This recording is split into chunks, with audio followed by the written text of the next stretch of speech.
Leicester city relegated হয়েছিল গেল মৌসুম, কিন্তু স্বাভাবিকভাবে কোনো ক্লাব যখন প্রিমিয়ার লিগ থেকে রেলিগেটেড হয় তখন তাদের পরের মৌসুম চ্যাম্পিয়নশিপে যায় দুর্দান্ত।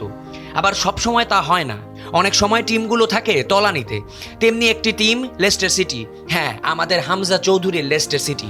হামজার ক্লাব এখন টেবিলের তলানিতে বসে বসে উপরের টিমগুলোকে দেখছে। কিন্তু এত বাজে পারফরমেন্সের কারণ কি? এর নেপথ্যে ছিলেন একজনই, মার্টিস সিফুয়েন্তেজ, যাকে অবশেষে বরখাস্তও করেছে লেস্টার সিটি কর্তৃপক্ষ।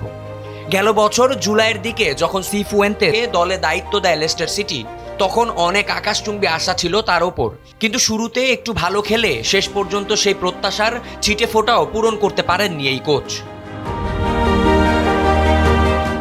তার কোচিং দর্শনের মূল হচ্ছে কম বয়সী প্লেয়ারদের নিয়ে খেলা। প্রথমে মনে হয়েছিল লেস্টারে একটি পরিবর্তন আসবে, কিন্তু শেষমেশ এটার তিলকে তাল করেছে। সাথে সাথে কোচ সিফুয়েন্তেজ হারিয়ে ফেলেছেন খেই।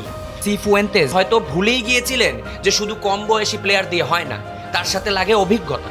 ঠিক সেখানেই হয়তো হামজা চৌধুরীকে কাজে লাগাতে পারতেন তিনি, কিন্তু দুর্ভাগ্যবশত তার কিছুই তিনি করেননি। সিফুয়েন্তেজের সিস্টেমের বলির পাঁঠা হতে হয়েছে আমাদের হামজা চৌধুরীকে। হামজা মূলত যে ডিফেন্সিভ মিডফিল্ড রোলে খেলেন সেখানে তো তাকে খেলানিনি, তার সাথে তার অল্টারনেটিভ পজিশনেও তাকে খেলাতে ভুলে গিয়েছিলেন, যার কারণে হামজার গেম টাইমের অভাবে নিজের ফর্ম নিয়ে এখনও ভুগছেন।